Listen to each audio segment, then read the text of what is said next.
Yeah, tell me what's going on and why it's such a big issue. How does it compare to like years past? So this is the worst RSV surge that I've seen in my entire career. I think my counterparts across the thruway and across the region and the nation would say that this is the worst RSV season in recent memory. Complicating this is the fact that the flu is now dramatically increasing. If we look at when flu cases started to increase, it was probably about a week and a half to 2 weeks ago that we started to see positive cases in the ED, and that's just dramatically increased. Since Halloween, we had 140 kids test positive for the flu. We've had 230 kids test positive for RSV, and those numbers are both going up. Both of those are causing a significant number of admissions to the hospital, overwhelming our pediatric ICU and our floors. We've opened up 43 additional beds for med-surg patients, which is equivalent to about 2 new floors worth of patients. And we still have patients in the emergency room waiting for beds because we still don't have enough. Our ICU has been full and overflowing into a second ICU area because they have run out of beds. So it's taxing us significantly. And my counterparts in Rochester and Syracuse today also reported the same thing, that they have never seen patient volumes like this before. So the question is it because kids were masked up and isolated during COVID that now they're more prone to these? Didn't build immunity, perhaps? Yeah, so we know that masking, in essence, shut off RSV. We saw 0 cases of RSV in 2020. We saw a small increase last year, but masking really did shut it down. Also shut down the flu. And RSV is typically most severe in the youngest children, less than 2 years of age. So we now have 2+ years worth of children who have 0 immunity to RSV. People will call it immunity debt or an immunity gap. Also, adults and older kids have not been exposed to it over the last few years. So their immunity may have waned. So we have a large portion of the population that is highly susceptible to this. We also may have a strain that's much more severe than in years past. So all of that combined is making this a very challenging year. As a parent, you hear this. I mean, my kids are teenagers, so this is mainly impacting younger kids, correct? Yes, yeah. Yeah, it's the youngest babies that are the most severely affected. Are you seeing deaths from this? Fortunately, no, we have not seen any deaths from this. There are some that are reported across the nation. RSV generally will cause cold symptoms, and in a small number of kids, especially babies, it can cause severe symptoms requiring hospitalization and additional oxygenation.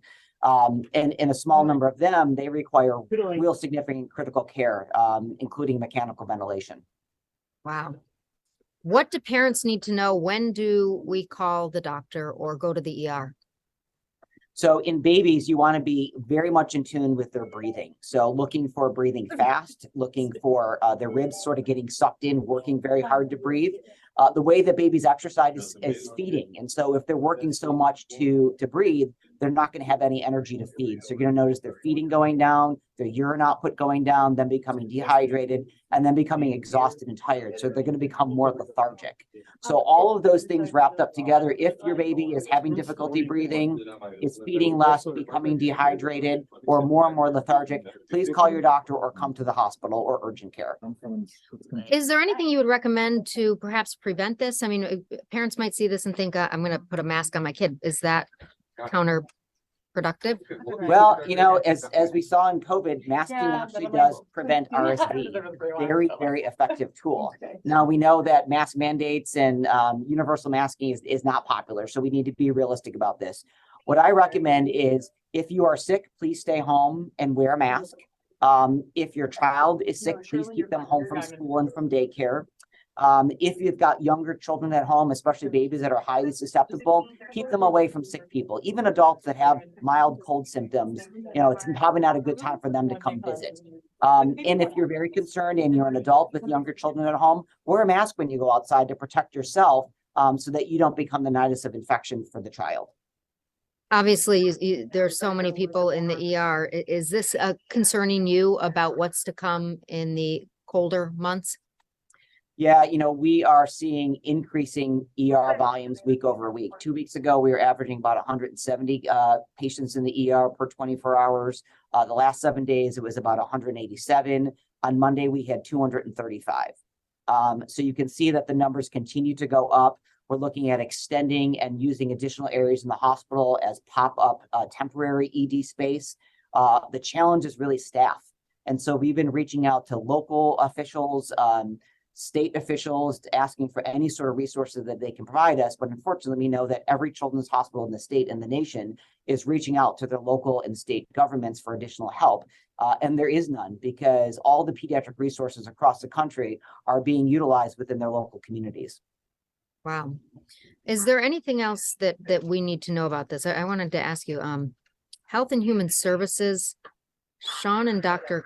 KASS, they just randomly sent me a text today saying that we're doing interviews on the spread of RSV and how our COVID and flu shots can help upstate families, if that might be of interest to you. Available this week. Is it? Yeah, we are. So we are seeing a few children admitted with both COVID and RSV, both COVID and the flu. And we know that they tend to be a little bit sicker.